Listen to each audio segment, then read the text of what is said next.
ሰላምተና በበዘለኹም ይብጻሕኩም ክብራት ተኸታተልቲ ትግራይ ስትሪም ሚድያ ንሰዓት ዝሓዝናዮም ዋናውን ኣገደስትን ዜናታት ኣለው እናባኹም ክነብል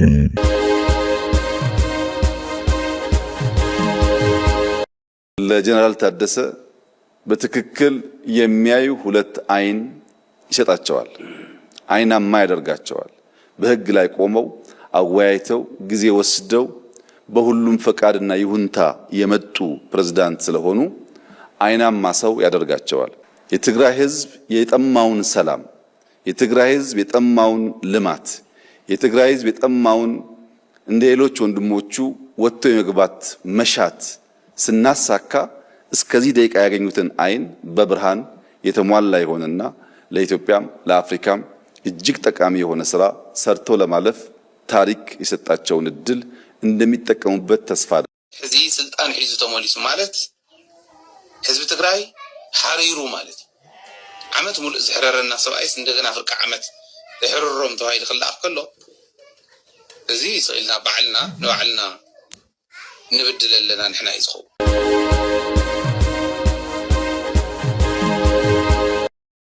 እዚ ኣብያተ ምኽሪ ውሳነ ንፕሬዚደንት ታደሰ ኣይንቕበልን ከም ምባልዩ ዝቁፀር ክንሪኦ ከለና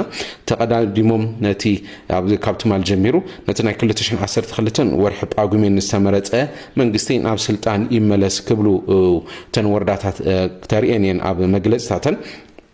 تمالي كوميتي فتام سرح وحات أماسيو أبز جبرو أخي بعنا نوسانة أبيات مخري زكاو موسانة يو أكم زحلفة نحو وحات كربات زلوا مجتهاتنا جليس أو من نازلوا زوسانة من يوسينو جيجا حسابيو خون زينا برو كبليا أبلاتي كوميتي فتام سرح العلم توسانة أبيات مخري ورداتي فتم أزلا وسانة نتي خلتنا بشوعات مليون زمرات منجستي استمرت منجستين أبسلتاني ملس إلو دما وعلى بريتورات تحيس مولب منكسي إثيوبيا تتحيسي زمن بأبيات مخري ورداتاتي فتام زلو وسانتات نعويو ازي مني ممرحيبو جيجا حسابي زبل أولاتي كوميتي فتام سرح زل علو من بارو متقليسو أب زوبا ما أقل استجمر وسانة أبيات مخري ورداتاتن كتماتاتن تأتأو كبل دما ممرحي ورد زبل وسانة يو تواهيبو أبالات بيت مخري ورداتات مولب بأبالات حوحات استعابلو لمخانو مفلاتيو أبالات حوحات يوم نتي ناي بيت مخري ناي ورداتات يكون كتماتات زتمرتو زلو أو كل تشحن شدوشنا متمرت أبا ولدو بريزيدنت تجراي أبزنا بر الأوان زتمرتو يوم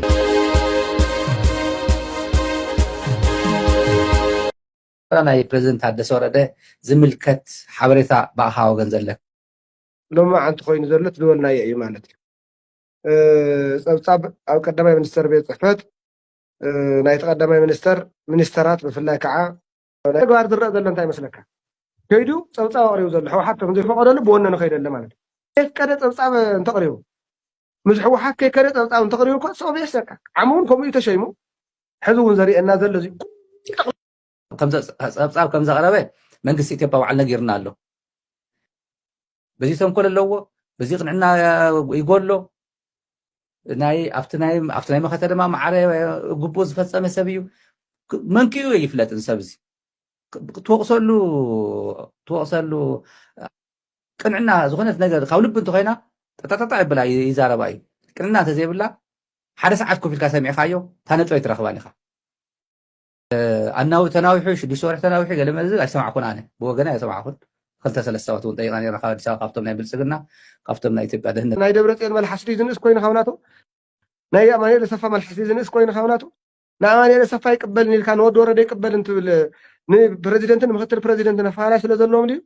ملكهم لي بعد مية فليوا مش سيكون أنت زربا التقنا بالسجنة خيرو ود هذا خامس تعرف قلت إذا إحنا زارز قبلنا صازيو كحداتيو الماتيو بصورنا حدا ناي منقسم بروتوكول هذا وكيل زخيات بتصلح درادر كله زي خيار كايدا أيو ندياو يستوسي ستالين أو خلنا خرجنا بتصلح أفتح كونسل نتاي توصيني مثلا كفترة تجي كوميتي بقول كذا بحال كي تغير لهم وين عملي أنت خلاني عيش غير نير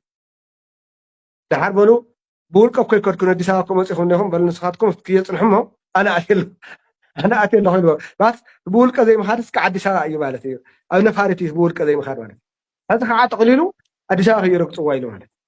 وما أنت صغير متعثر متنيعين سامج تزخيل متأثر نفس سامج جزا قاعد يقوي أنت وأنت قراني حجوز له عدم تزخون ستالين بمن التهاق حلفنا تقريفكا نتقرأين ولا على سرعة تقرأين تلمت فتسين كم تصلى تراخي كأخا زلنا لحد كم كنا تابني في اللتيو سلز ترتر مخنيات فتسين كاسلز لها سكعت صارين حدا نقر نقبر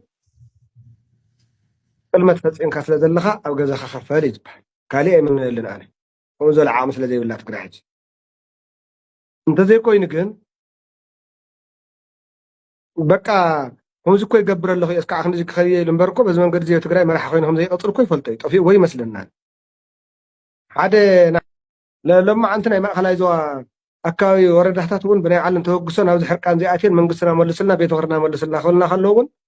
دحر خلت سلسلة مع التاي كم زمت خليت هذا سواء حتى مستوعين بدحرين نسخات ورد مدى وناتي في السمن نسخات زوت زازي يهلون ذولي ما شم قيتاچو كم أخيبا جميرنا زناي قدم ناي هاي لمرام جزي جميرنا إثيوبيا ناي ورد بيت مخري ناي تبع بيت مخري أكتيفين زلوا يا بدحري و ناي من شو أركا كفرسان يزبلن زنرة طبيعتات مالتي زن ورد بيت مخري ناي كتما بيت مخري ناي يا كنتي وخ شيء يمي قال هو زنور الساعة مفتنا جيتاچو حكي أركان حقاوين يكون أنا أريجانيا مويتم يوم تم مرحتهم ما بيكم زلوا يفلتنا حوالات زلوا زنرة ما نسي كنا تولى لنا خنقر قرار لنا على زنبار ساعات ذكرها زيات انت مليسن اخيوات جمرا وردات اللو بيت مخري بزعوا راي بريتوريا سلام سمع بزعوا هلو كنتات بريتوريا سلام سمع مويتو ايو ناب نور نملس ناب زبل عفتات زحازا زنبار من محدار يملس زلات على نسخان بقدماي نتزاربنا لزنبار ناي مسلني ناي بيت مخري ناي ملاس أجندة غير زعلان ورد هذا الوا إن فاكت وصلنا تلتريس لسورد هذا الريال له قالت ون أجندة غير قال علو خمس خلاف فلوتيو تبيلف ذهبتن أجندة دي نيوزي مسنا ود ورد تتحزديس نيو على الاندبندنت اللي زغور ذا الوا دي بس لكاس تاين نقارنا ما أنا سادني لما أنت رأيه سران كلتن ورد هذا اللوا ما هلايزا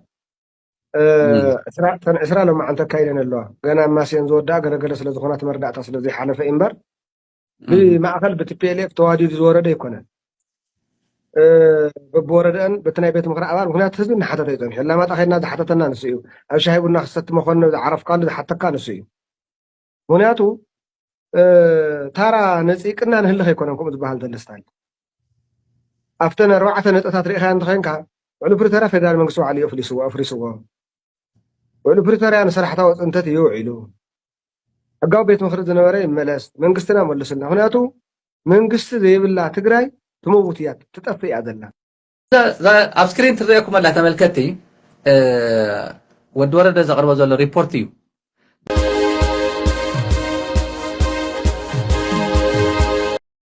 ታደሰ ወረደን በልኩ ይዘው እየተጠቀሙ ነው የሚገኙት የሚለውን ደጋግመን ነግረናቸዋል። ንግግር አለ፣ ድርድር አለ፣ ውይይት አለ። እንደ ፓርቲ የምታዩት ነው በየቀኑ የሚወጣው መግለጫ። አንዳንድ ጊዜ ጠንከር ሲሉበትና ከማህበረሰቡም ተቃውሞ በርታ ሲል አለው ለማለት ያክል ታደሰ ወረደ መግለጫ ይሰጣል። ግን በአብዛኛው መግለጫው ልክ 4 ኪሎ ያሉት አካላት እንደሚፈልጉት የትግራይ እናቶች፣ የተፈናቀሉ ሰዎች በየቦታው ያሉ፣ በረሃብ በጠኔ ውስጥ ያሉ ናቸው። ታደሰ ወረደ ያያችሁት ነው። ለመጀመሪያ ጊዜ ከቆላ ተንቤን ከወጣ በኋላ ከብርሃኑ ጁላ ላይ የሲጋራ ቁሩ ሲቀበል ነበረ። በጣም መሳቂያ ሆኖ የታየው። አሁን ምንድነው ጌታዋን የገደለች በቅሎ ይላሉ እንደዚህ ውልውል ሲሉና ጌታዋን የገደለች በቅሎ መስሎ እሱ ድሎት ምቾት አንገላቶታል። ከአዲስ አበባ መቀሌ እንደፈለገ ሽር ብትን እያለ የራሱን ኑሮ ይኖራል። ጫወታው ወዴት እየሄደ እንደሆነ ያለ መረዳትም ተረድቶም ባልሆነ መንገድ የመሄድም ችግር ስላለ ነው። በነገራችን ላይ በታደሰ ወረደና በአብይ አህመድ መካከል ያለው ግንኙነት ዛሬ ነው አይደለም አውቀን የምንነግራችሁ። ገና ታደሰ ወረደ ወደ ስልጣን ከመምጣቱ በፊት ከኛ የቀደመ ሰው አለ ካለ ይንገረን። እንዳውም አንዳንዶች እኔ ማስታውሰው ታደሰ ወረደን ወደ ስልጣን ለማምጣት በአብይና በታደሰ ወረደ መካከል ንግግር እየተደረገ ነው፣ ስምምነት ተደርጓል ብለን መረጃውን ለመጀመሪያ ጊዜ ስናወጣ ጌታቸው ረዳ በስልጣን ላይ ያለ ነው።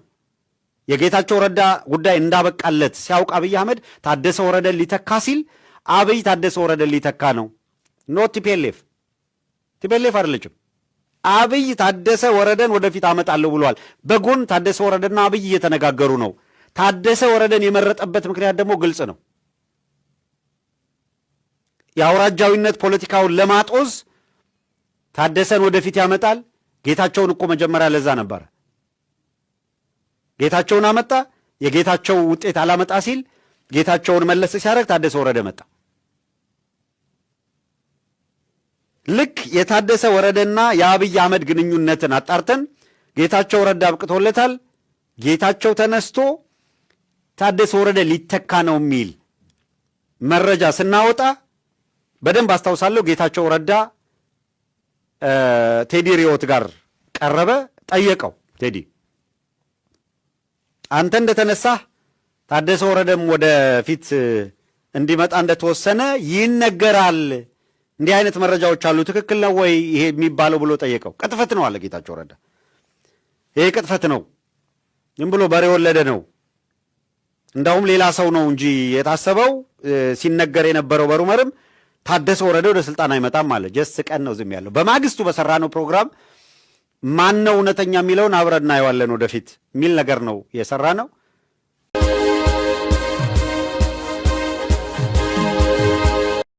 መጀመሪያ ታደሰ ልዕሊ ጌታቸው ለውጥ ይደል ነይሩ ለፍቱ ባክ ሂስትሪን ማለት እንባር እሺ አሕፀረብላ ልዕሊ ጌታቸው ንሕወሓት ክትፈርስ ይደላ ነይሩ ሕወሓት ሪፎርም ትገብር ይደል ነይሩ ገና ዴዋን ጊዜያዊ ምሕያር መስተጣየሸ ምክትል ፕሬዚደንት ዝኾነ ታደሰ ወረደ ዴዋን ምስ ዩኤምዲ ኢንተርቪው ዝገበረ ታደሰ ወረደ እዩ ሽዑታ ኢሉ መስካ ሪፎርም ትገብር ለ ሕወሓት ኢሉ ብሱር እዚ ናይ ቀደም ሰራርሓ ግዜ ዓምዲ ኣገለገለ ዝብል በቃ ሕወሓት ጠል ዝኾነ ምንቅስቃስ ዝገብር ዝነበረ ታደሰ እዩ ናይ መጀመርያ ታርጌት ተገበረውን ታደሰ እዩ ልዕሊ ጌታቸው ሲ ለውጥ ክመጽእ ሕወሓት ሪፎርም ክትገብር ህዝቢ ትግራይ ዳግም ላብ ኩናት ከይኣትን ምግባር ኣብ ትግራይ ሓደሽቲ ኣሰራርሓታት ሓደሽቲ መንገድታት ክትከሉ ዝተቃለሰ ሰብ እዩ መጀመርያ ልከላ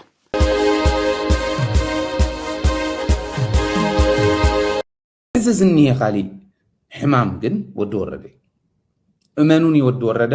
ዓብይ ሓደጋ ናይ ትግራይ እንታይ በል ሃይለ ክትብል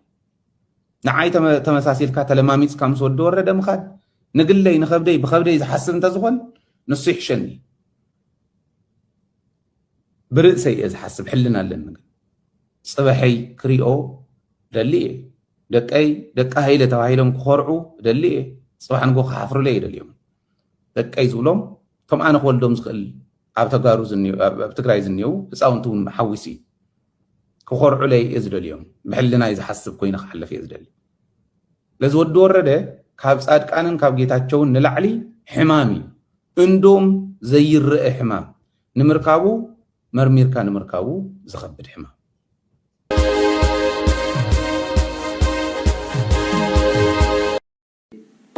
ወዲ ወረደ በሚስጥር 3 አካላት ጋር ተወያይቷል በተከታታይ እና ኦቨር ኦልሞስት አንድ ወር ሆኗል ከተለያዩ አካላት ጋር ያደረጉ ውይይት አንደኛ ከአውሮፓ ህብረት ተወካዮች ጋር በፍጹም የቲፒኤልኤፍ ሊደርሺፕ በማያውቀው ከአውሮፓ ህብረት ተወካዮች ጋር የጣሊያን የፈረንሳይ የጀርመን የሚገኙበት ናቸው ሌሎችም አሉ ግን ይሄ በዋነኝነት ያጣራ ነው የጣሊያን የፈረንሳይ የጀርመን ኤምባሲ ተወካዮች ባሉበት ነው የአውሮፓ ህብረት ዴሌጌሽን የሚባል ነው ይሄም በዙም በአካልም ተወያይቷል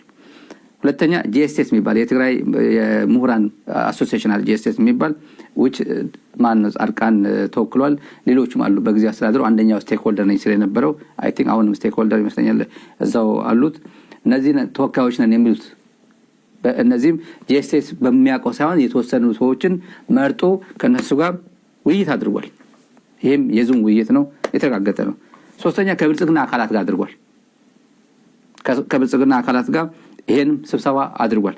ይሄ 3 ስብሰባ በተለያየ ጊዜ 3 ስብሰባ ሲያካሂድ የቲፒኤልኤፍ ሊደርሺፕ እነ ዶክተር ደብረጽዮን ነው ስብሰባ ውይይት ድርጅታችን መንግስታችን ወደባችን ስብሰባ ቁጭ ብሎ ይሰበሰባል የራሱ ይሄን ሁላ ግን ያመለጠው ነበር እዚህ ጋር ሚሳት አዘጋጁ ጽሁፉን ያዘጋጀው ደግሞ ስለ አጠቃላይ ስለ ትግራይ ነው የሚያወሩት በነገራችን ላይ ቲፒኤልኤፍ ስለ ትግራይ ነው የሚያወራው ወደ ወረደ ስለ ትግራይ ነው የሚያወራው እርስ በርሳቸው ግን ይሄን እንደዚህ ያደረኩን እንደዚህ እየተወያየው ነው ብሎ ግን ሼር አድርገውም ነበር። ለምሳሌ አንድ የቲዲኤፍ ከፍተኛ አመራር አለ ሪፖርት አቅራቢ ውስጥ ኮድ ወረደጋው ነው ሪፖርት አቅራቢ ነው የቲዲኤፍ ከፍተኛ አሁን አለ የለም አላውቅም፣ ግን እኔ እንደነበረ ነው የማውቀው አለ። የጽህፈት ቤት ኃላፊው አለ የዚህ ሪፖርት አቅራቢ ነው አዘጋጅው አቅራቢው ነው። የወድ ወረደ የጽህፈት ቤት ኃላፊ ኢሳያስ ማን የሚባል ነው አንደኛው። አሁን ከቲፒኤልኤፍ የወጣ ከነጌታቸው ጋር የወጣ ነው፣ ግን ጊዜያዊ አስተዳደር ውስጥ ያለ ነው። ሌሎችም አሉ ጊዜያዊ አስተዳደር ውስጥ ያሉ ሰዎችም ጭምር ነው። እና እዚህ ሪፖርቱ ላይ ብዙ ነው የተወሰነው ሪፖርት ትላንት ከትግርኛ ካልሰማችሁ ትግርኛ ማትሰሙ ሪፖርት አቅርበነው ነበር። ምንድነው የሚለው? ህወሓት ተመልሶ መምጣት የለበትም ይላል ዲስከሽኑ ላይ። ሁሉ አሳታፊ የሆነ ሽግግር መንግስት ነው የሚያስፈልገን። ህወሓት ዶሚኔት የሚያደርገው አሁን የምክር ቤቶቹ ተመተው ወደ ኖርማል ትግራይ ራሱን ምክንያቱ የፕሪቶሪያ ሰላም ስምምነት የሚባል የለም አሁን ፈርሷል። የነበረው መንግስት መተን ሪኒስቴት እናድርገው ወደሚለው አዝማሚያ እየመጣ ስለሆነ እዚህ ላይ ይህን ማድረግ የለብንም ይላል። በጦርነቱ ወቅት ይላል በጣም አሳፋሪ ማለት ነው አሳፋሪ ፓርቱ እነዚህ ተጋሩ ናቸው ወይ ጊዜያዊ አስተዳደር ውስጥ ያሉ ተጋሩ ናቸው ወይ የሚያስብል በጦርነቱ ውስጥ የተማረኩ ከህወሓት አመራርነት መባረር አለባቸው ይላል። በጦርነቱ ውስጥ በጠላት ስር ወድቀው የነበሩና አዲስ አበባ ወስዶ ከዛ በኋላ ወደ ትግራይ የተላኩ ከፕሪቶሪያ ሰላም ስምምነት በኋላ የተመለሱ ማለት ነው። እነዚህ ህወሓት ያሉ አይደል ማለት ሆን ብሎ እጃቸው የሰጡ እንደነ ኬሪያ ኢብራሂም ቻው ብሏል እና ሙሉ የምትባል ማለች የፓርላማ አባል ምናምን ነበረች፣ ሚኒስትር ዴኤታ ነበረች፣ የሆነ ትራንስፖርት ሚኒስትር ዴኤታ ምናምን ሙሉ የምትባል ነበረች።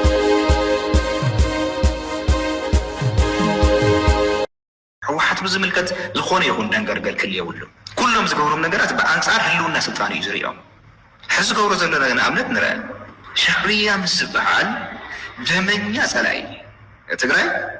ጽምዶ ይፈጥር። እዚ ሻዕብያ ዝበሃል ኣብ ትግራይ ዝፈጽሞም ገበናት ኩሎም ከምዘየለው ሓሲቡ ተሪፉ ናይ ገበን ማዕርነት ክፈጥር እውን